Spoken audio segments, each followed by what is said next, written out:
آپ کے بارے میں علماء حرمین نے یہ فرمایا، جیسے ایک مسئلہ نکلا تھا کرنسی نوٹ کا.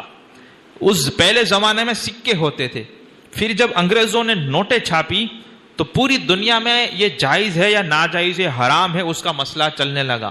اب بات پہنچتے پہنچتے مکہ شریف اور مدینہ شریف کے علماء تک، یہی ہمارے مرکز، وہاں تک باتیں پہنچی. وہاں کے مفتیان کرام سے یہ سوال ہوئے.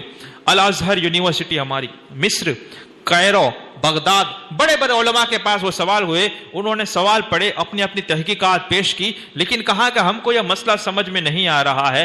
آخرکار انہوں نے یہ لکھا کہ یہ جو مسئلہ جس علماء کو سمجھ میں آتا ہے، یہ مسئلے کو واضح کرنا اور لوگوں کو بتانا یہ امانت ہے. اس کے گلے میں اللہ کی امانت ہے، وہ اپنی امانت ادا کرے اور لوگوں کے سامنے اس مسئلے کا وضاحت فرمائے.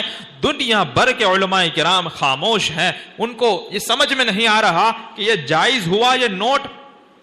اب میں فقہی باریکیوں میں نہیں جا رہا ہوں کہ کس طرح سے وہ پیچیدگیاں کھڑی ہوتی تھی.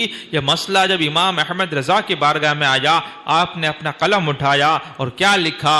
آپ نے پورا کتاب رسالہ تحریر فرمایا، کفل الفقیہ الفاہم فی احکام قرطاس الدراہم. جب عرب کے علماء اور وہاں کے حکماؤں کے پاس وہ پہنچا، اور جب انہوں نے دیکھا تو کہا کہ ہم نے بھی تو یہ پڑھا ہوا ہے، ہمارے ذہن سے یہ باتیں باہر کیوں چلی گئی؟ اور بے شک یہ وہ عالم ہے کہ دنیا بھر کے علماءوں کا سردار ہے. اور آپ کی تحریروں کو دیکھ کر عرب کے علماء کرام نے، مکہ شریف اور مدینہ شریف کے علماء کرام نے یہ کہا کہ یہ ہذہ معجزۃ من معجزتی رسول اللہ، کہ یہ رسول اللہ کے معجزوں میں سے ایک معجزہ امام احمد رضا ہے.